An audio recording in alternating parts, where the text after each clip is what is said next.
O Compartilha é o podcast da Compassiva, que aborda temáticas relacionadas ao universo do terceiro setor, com o objetivo de expor o trabalho de organizações sociais para o desenvolvimento de uma sociedade justa. Vamos refletir sobre os caminhos possíveis de atuação a partir das necessidades sociais, com exemplos práticos do que já tem sido realizado. Eu sou a Carol Seles e vou conduzir o bate-papo de hoje. Dia 25 de setembro, a Compassiva faz aniversário. E nada mais justo do que celebrarmos mais um ano de vida conversando sobre os projetos e a atuação da organização. Por isso, o convidado de hoje é o André Leitão. Tudo bem, André? Tudo jóia, Carol. Legal te ter aqui nesse terceiro episódio. Muito bom estar com vocês também. Para começar, compartilhe então com a gente quem é você e qual é a sua ligação com a Compassiva.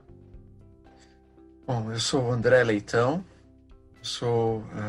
presidente da Compassiva e diretor executivo. Por enquanto eu tenho acumulado essas duas funções. Eu faço parte do grupo que ajudou a fundar e a iniciar a Compassiva como uma ONG, com a sua pessoa jurídica, e tenho trabalhado nessa direção executiva desde a sua fundação até esse ano aqui junto à Compassiva. Legal, então aproveitando o gancho, fala um pouquinho, destrincha um pouquinho aí pra gente, como foi esse início jurídico da Compassiva, onde você estava e para onde, quando você voltou para o Brasil, qual era o país que você estava, enfim, conta um pouquinho esse início jurídico da Compassiva e para a gente saber um pouquinho melhor. Então, a gente, eu e a nossa família, nós estávamos trabalhando no Egito com refugiados sudaneses. A gente desenvolvia um trabalho com uma ONG, onde eu coordenava o projeto esportivo dessa ONG, e a gente usava o esporte, especificamente o futebol, como uma ferramenta de inclusão social. Através dessa atividade esportiva, a gente promovia tanto um trabalho entre os sudaneses, como entre os sudaneses e os nacionais ali, os egípcios, para que pudesse haver, uma quebra de barreiras, de preconceitos e uma chance de esperança para vários deles que estavam ali também. Quando a gente volta para o Brasil em 2013, começo a fazer uma pesquisa aqui no Brasil para ver quais as ONGs que estavam trabalhando com refugiados na época. E, para minha surpresa, naquela época haviam apenas 2 ONGs trabalhando com refugiados aqui em São Paulo. Então a gente decide iniciar um trabalho para que a gente pudesse estar recebendo principalmente os refugiados que estavam chegando a partir de 2013, 2014, vindos ali da guerra na Síria, no Iraque, toda aquela confusão causada tanto pela Primavera Árabe quanto pela questão do Estado Islâmico, que foi ganhando cada vez mais terreno e cada vez mais expulsando mais pessoas das suas casas ali durante os conflitos. A gente busca, então, dar início a um trabalho com os refugiados. Só que ele não nasce assim do zero. A Compassiva ela já existia como uma expressão de amor que existia através da igreja, do Projeto 242, que é uma igreja batista ali no centro de São Paulo, que já trabalhava antes com crianças, com adolescentes, principalmente crianças e adolescentes em situação de rua. E aí a gente se une com várias pessoas ali que tinham esse desejo de poder ampliar o trabalho e, na verdade, buscar fazer um trabalho que tivesse mais excelência, que tivesse profissionalismo e que pudesse alcançar mais pessoas possíveis e levar essa transformação de vida a essas pessoas, como tem sido o propósito nosso da Compassiva desde o início. E aí, em 2014, a gente começa dando início ao nosso nossa empreitada aí junto à Compassiva, abrindo a pessoa jurídica, né, e começando realmente como uma associação que busca fazer e promover esse tipo de trabalho. A gente foi desenvolvendo vários projetos e eu tenho sempre ficado mais conectado e mais à frente ali com o projeto com refugiados, parte pela experiência que eu já tive trabalhando fora do Brasil também com refugiados. Muito legal. E atualmente, quais são as frentes, quais são os projetos da Compassiva, né, da organização? Como ela se articula? Hoje nós temos alguns projetos funcionando e eu falo hoje pensando no pré-pandemia, né? Porque agora com a pandemia a gente tem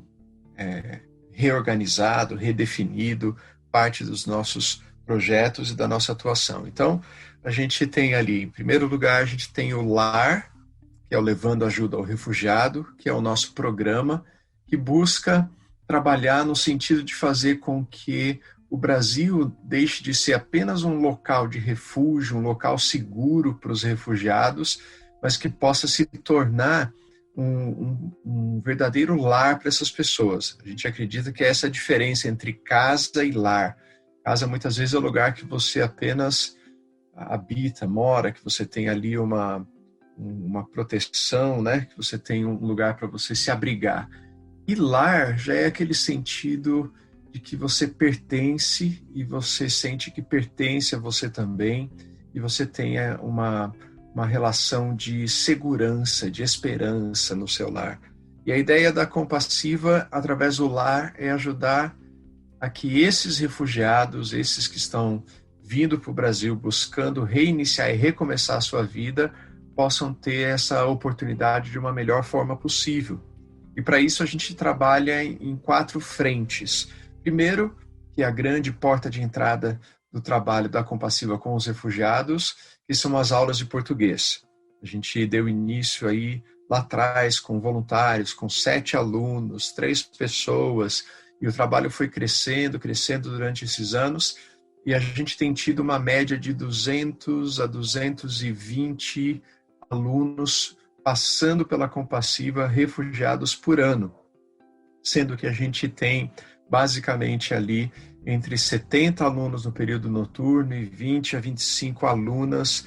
no período diurno. A gente tem 2 aulas de manhã para as mulheres e temos aula à noite, né, para homens e mulheres ali de segunda, quarta e sexta, onde a gente desenvolve esse trabalho de aula de português, porque a língua é a primeira ponte de ligação, é a primeira grande necessidade do refugiado. À medida que ele vem para o Brasil,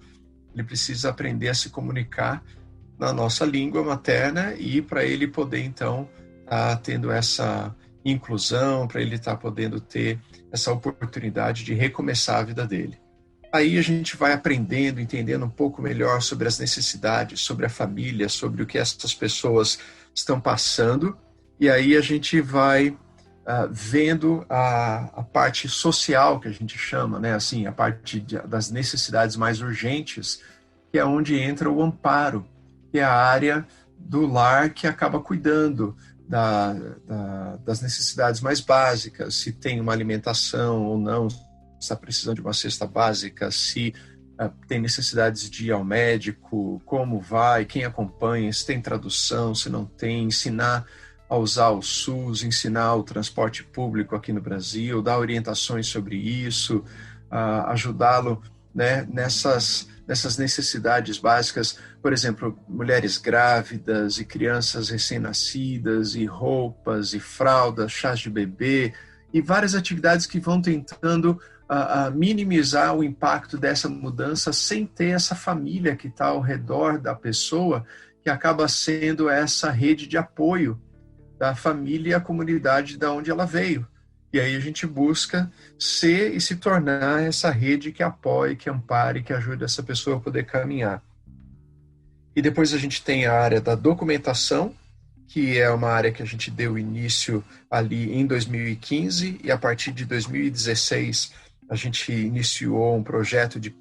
em parceria com a Acnur, que é o órgão da ONU que cuida dos refugiados, para fazer a validação do diploma desses refugiados. Os refugiados, eles que têm vindo ao Brasil,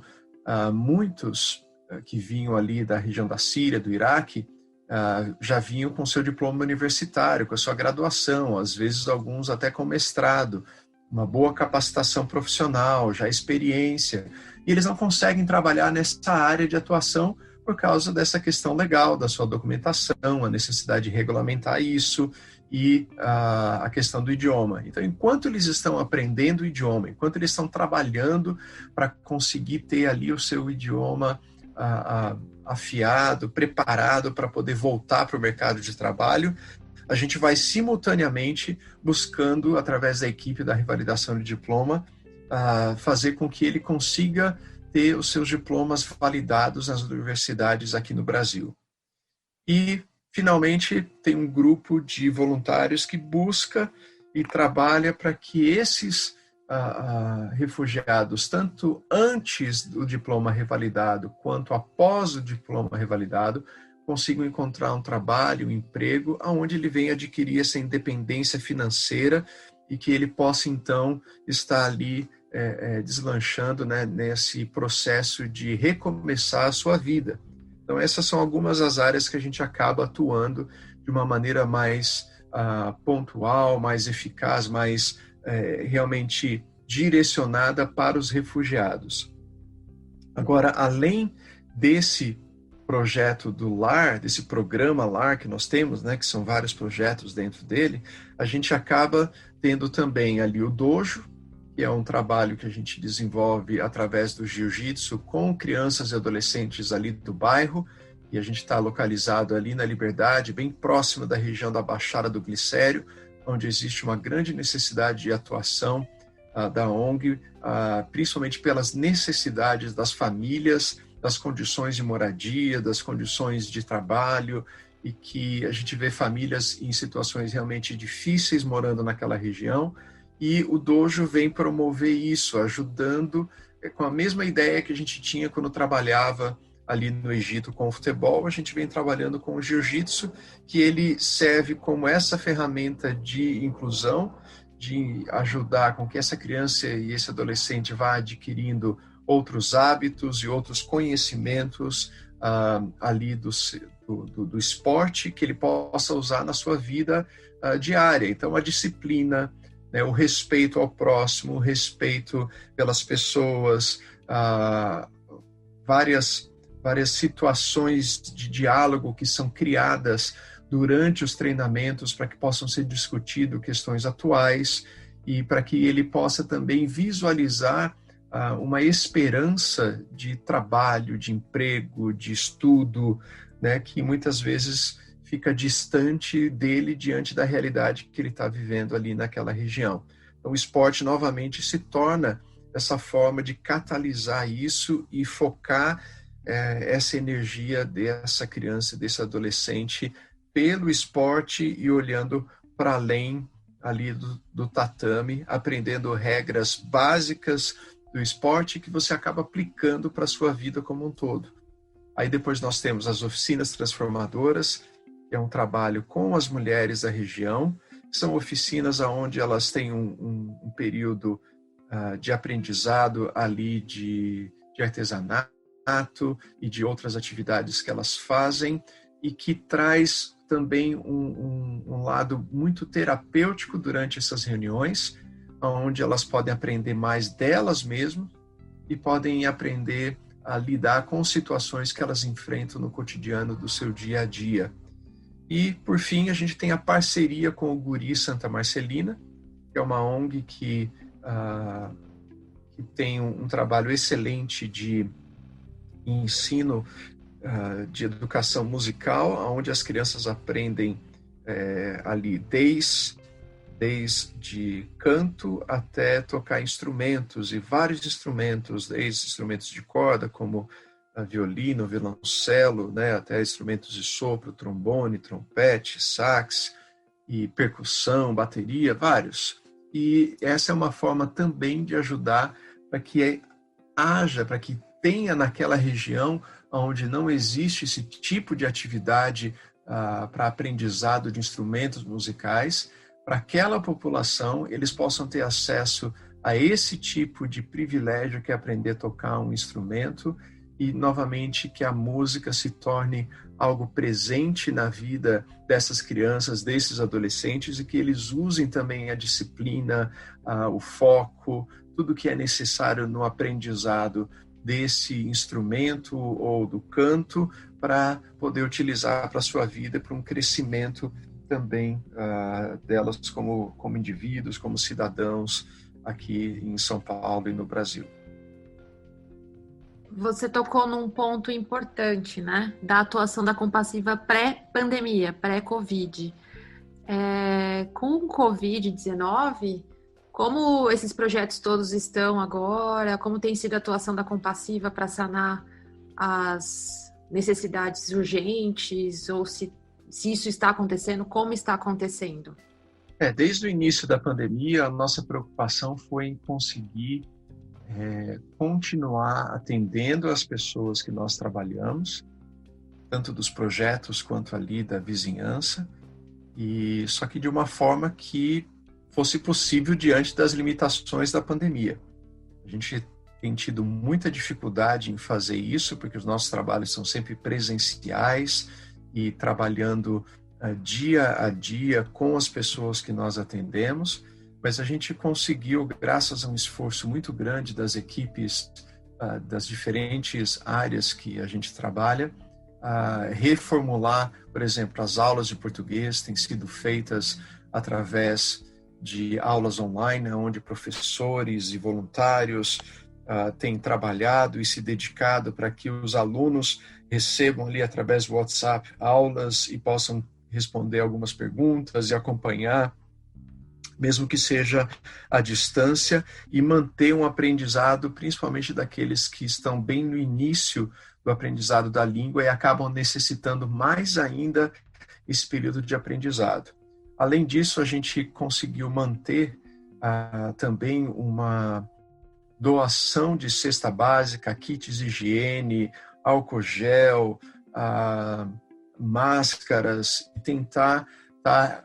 amenizando um pouco, pelo menos, essa grande necessidade que a maioria da população e dos nossos atendidos tem, dessas necessidades básicas, né, e emergenciais ali, para que eles pudessem tanto ter condições de manter uma casa limpa, onde pudesse ter o mínimo de chance de contaminação possível do coronavírus, quanto ter essa pequeno auxílio de uma cesta básica, pelo menos por mês,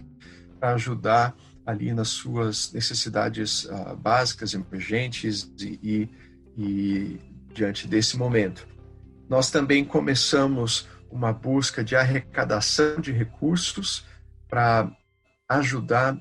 principalmente aqueles que são do grupo de refugiados que nós atendemos, com uma ajuda pontual em aluguel, para que eles não venham criar uma dívida tão grande ou serem despejados mesmo. A gente tem conseguido, então, ajudar algumas pessoas que estão numa situação muito mais vulnerável em relação aos aluguéis, para que possa evitar uma grande dívida e que possa evitar com que eles sejam até mesmo despejados no futuro. Então, a gente tem conseguido fazer uma arrecadação para isso e encaminhar para revezar, porque a gente não consegue ajudar todos os necessitados, mas a gente tem ajudado pontualmente aqueles que têm uma família maior ou estão numa situação mais difícil no momento, e assim como alguns que têm necessidade de medicamentos de alto custo e que não conseguem com o governo e que conseguiam pagar antes através do seu trabalho, algumas contas de energia, de água, de luz, e porque são pessoas que trabalham e que trabalhavam diariamente, que conseguiam, o seu sustento, o seu recurso ali, meio que diário, semanal, e diante da pandemia e da quarentena ficaram impossibilitadas de continuar gerando o seu recurso próprio e por isso acabam precisando de uma ajuda emergencial. E no mais, a gente só tem realmente acompanhado e tentado a distância, pelas mídias, pelos contatos que a gente tem, saber como essas famílias estão, como as crianças, como os adolescentes estão, e buscando oferecer pelo menos o mínimo possível, que é uma ajuda dessa cesta básica ali para os refugiados, para os atendidos dos projetos da Compassiva, e graças a Deus a gente tem conseguido estender isso à comunidade ao redor da nossa sede ali na Baixada do Glicério, ali na Liberdade, que tem uma grande população que está afetada por causa dessa pandemia. E aí a gente tem aí mais de 5.500 cestas distribuídas durante esse período de março até agora para essa população ali, graças a doações e apoio e parcerias que nós temos tido com outras organizações também. É muito amplo e muito legal. Eu imagino que você, André, tenha tido o privilégio de se deparar com diversas situações ou histórias que devem ter te marcado ao longo aí da sua vida e ao longo de atuações, seja com refugiados fora do país ou aqui. Mas você teria alguma história, algum acontecimento para compartilhar com a gente que te marcou? E já que a gente fazendo recorte, né, de estarmos na Compassiva, nesse período de Compassiva, de 6 anos, né, de atuação, desde o seu retorno para o Brasil, você teria alguma coisa, assim, alguma história que tenha marcado a sua vida e que você poderia e gostaria de compartilhar com a gente? Tenho. Na verdade, eu acho que a gente tinha que fazer um outro podcast só das histórias, né, porque são muitas, no sentido de que a gente vai acompanhando um pouco da vida das pessoas e a gente vai vendo a transformação. E parte do nosso trabalho, do nosso alvo como Compassiva é ser um agente de transformação na vida das pessoas com que nós trabalhamos. E aí antes de falar de alguns exemplos daqueles que nós atendemos, eu quero ressaltar que na Compassiva a gente sempre entendeu que o trabalho voluntário era essencial e que a gente quer continuar trabalhando de maneira forte com o voluntariado. Por quê? Porque o voluntariado ele transforma a vida do voluntário e ele abre o horizonte daquele que se dedica a ajudar o próximo, a amar o próximo, servir aquele que tem uma necessidade, seja pontual, seja momentânea. E a gente tem visto isso acontecer desde os brasileiros que são voluntários, como os atendidos e às vezes refugiados que se voluntariaram para nos ajudar. E aí uma das histórias nossa é um dos alunos que fazia aula de português com a gente, e quando a gente tinha as clínicas 2 vezes por ano, na Compassiva, que a gente chamava de Dia da Saúde, onde médicos atendiam ali refugiados com tradutores na sua língua nativa e podiam ajudá-los a falar e conversar com os médicos. Um dos alunos vira e fala assim: vocês me ajudaram, agora eu ajudo vocês traduzindo aqui para os meus irmãos. Então a gente viu nesse pequeno gesto que não só ajudando ao refugiado, a gente como voluntário, como brasileiro, a gente cresce de maneira realmente muito gratificante, muito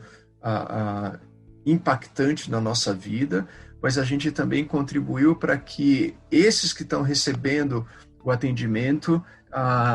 se tornem agentes também de modificação e transformação na vida de outras pessoas, né? E a gente tem vários exemplos. Eu lembro de um dos primeiros diplomas que nós entregamos para um refugiado,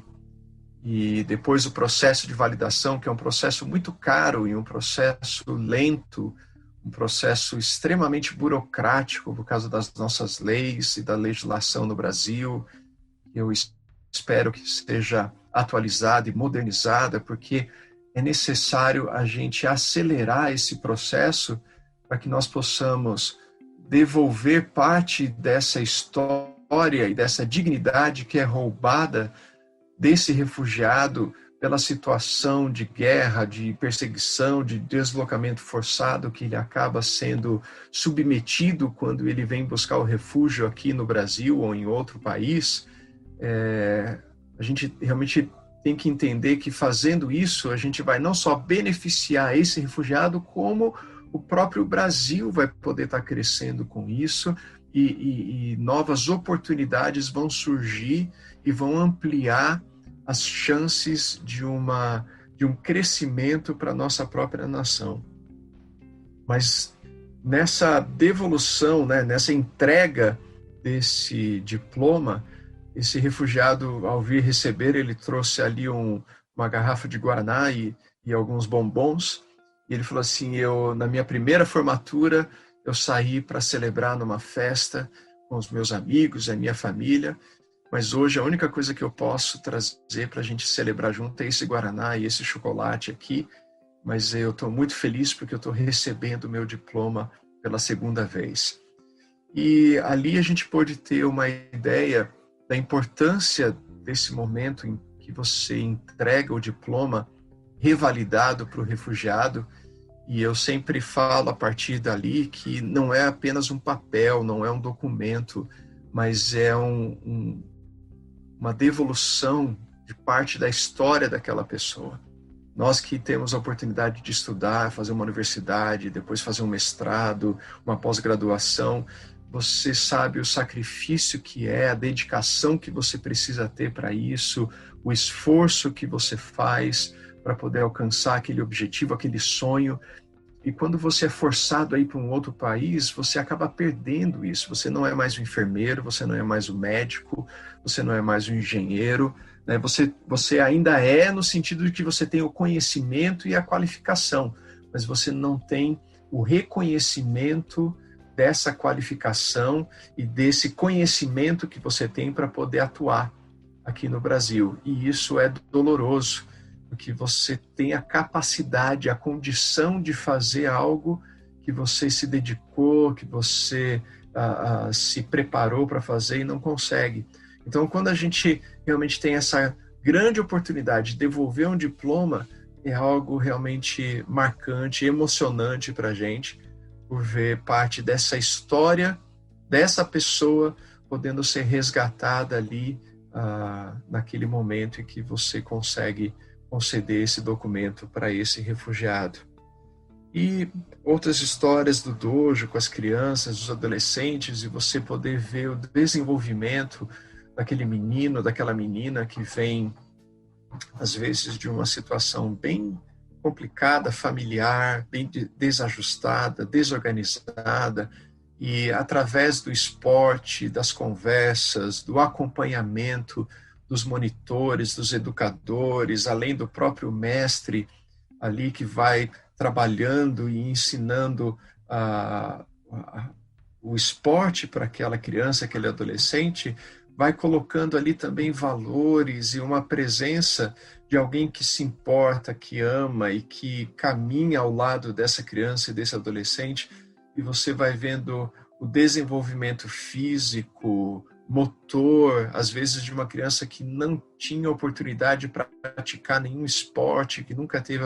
a oportunidade de ter sequência em algo que ele gostasse de fazer, que ele pudesse fazer por escolha de estar ali, e você vê o crescimento dele ou daquela menina, e você vê que eles vão aprendendo a sonhar e a ter esperança e a ter o desejo de ir além daquilo que eles estavam acostumados a achar que seria possível para eles. E da mesma forma a música, quando você vê durante o meio do ano e o final do ano que há apresentações das crianças ali quando estão aprendendo seus instrumentos musicais e chamam parentes e amigos, só de fazer uma escala numa flauta, num saxofone ou num violino, toda a família já celebra e alegra a conquista dessa criança e desse adolescente. Então, esses anos da Compassiva têm sido extremamente enriquecedores para nós que trabalhamos ali e para aqueles que se voluntariam para trabalhar ali também, porque a gente vai vendo que o nosso trabalho e que o nosso lema de ser uma compaixão que transforma, e não uma compaixão que você olha e você sente, você tem aquele sentimento de pena ou de desejo de que houvesse uma mudança, uma transformação, mas você continua se acomodando. Mas é uma compaixão que se transforma em ação, e essa ação se transforma na mudança que é possível na vida daqueles que fazem parte desses projetos. Seja você se doando, se voluntariando, ou seja aquele que acaba sendo atendido por um período de tempo enquanto ele vai aprendendo a se reerguer ou abrir os seus horizontes. E qual o recado, André, que você gostaria de deixar para todos os envolvidos dessa grande família compassiva, né? Que não é só os atendidos, mas os voluntários, como você falou, os colaboradores, os parceiros, os mantenedores, enfim. Qual seria o grande recado, inclusive aproveitando esse aniversário da Compassiva, né? Esse mês de celebração que, acredito eu e creio que você pensa o mesmo, há muito o que celebrar, né? Então, o que você gostaria de deixar de recado para a gente e para todos os envolvidos? Na verdade, assim, eu creio que a primeira coisa é exatamente o que você falou, é agradecimento, né? A gente é muito grato por tudo que tem acontecido, por tudo que a gente tem conseguido fazer e alcançado durante esses 6 anos, por todas as atividades e as vidas que passaram pela Compassiva durante esses anos. Quando a gente olha para trás, a gente vê o início de tudo isso, a gente realmente tem muita alegria e gratidão no coração em relação a isso. E principalmente eu tenho muita gratidão por todos os voluntários, aqueles que já foram voluntários e aqueles que continuam sendo, pessoas que têm muitas vezes se voluntariado por mais de 1 ou 2 anos em projetos ali da Compassiva, feito com amor, com dedicação.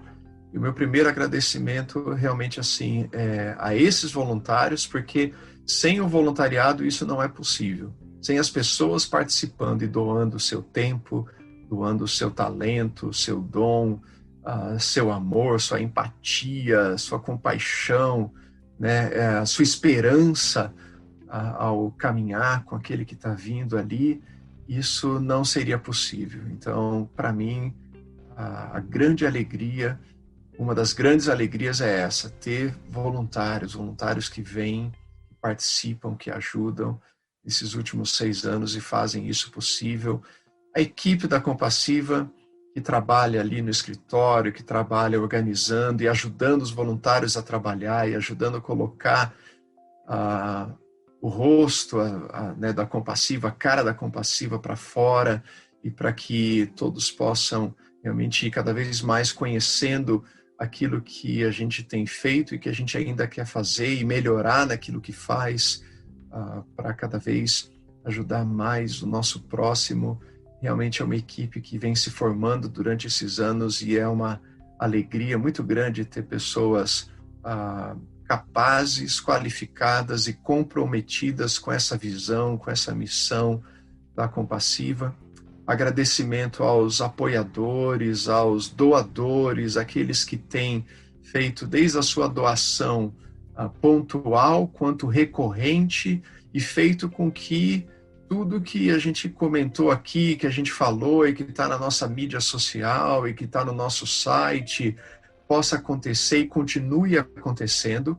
porque sem a participação e sem os recursos financeiros desses parceiros e desses doadores, a gente não conseguiria estar fazendo isso e indo tão longe como a gente tem conseguido ir e fazer. E a Compassiva já há mais de anos não é uma ONG que atua só em São Paulo, mas atua no Brasil inteiro através do seu projeto de revalidação de diplomas. Então isso é muito gratificante também, a gente é muito grato por isso,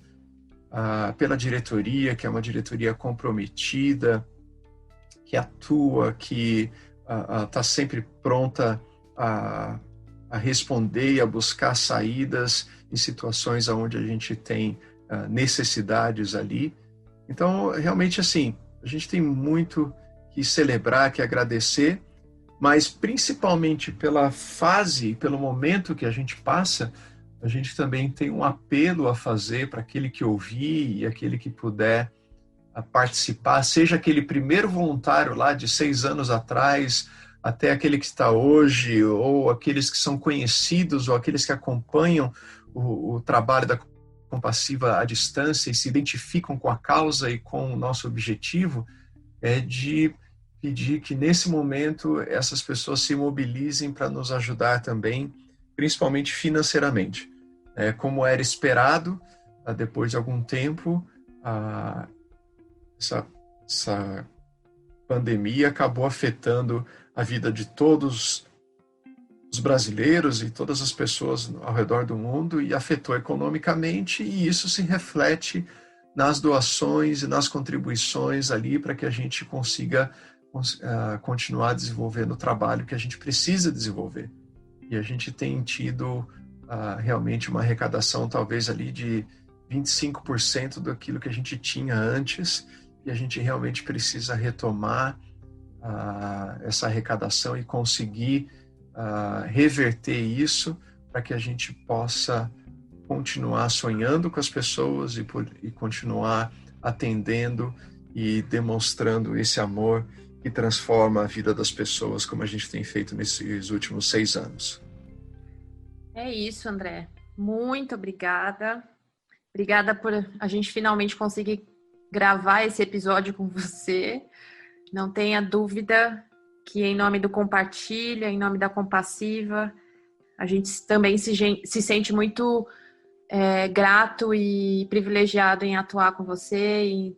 fazer parte dessa grande família aí da Compassiva e juntos atuarmos em prol de pessoas e causas e promovendo essa autonomia de todo mundo, né? É isso, obrigada. Legal. Eu que agradeço, Carol. Fico feliz de poder ter conseguido também participar, falar um pouco da história da Compassiva e do nosso alvo, do nosso objetivo, né, e poder estar compartilhando um pouquinho mais com você e com aqueles que vão estar ouvindo esse podcast também. E eu agradeço muito. Tem sido um privilégio sempre estar caminhando com todos a Compassiva e com aqueles que vão estar ouvindo também. Muito, muito obrigado. É isso, gente. Esse foi o Compartilha, o podcast da Compassiva. Para conhecer mais sobre o nosso trabalho, acesse www.compassiva.org.br.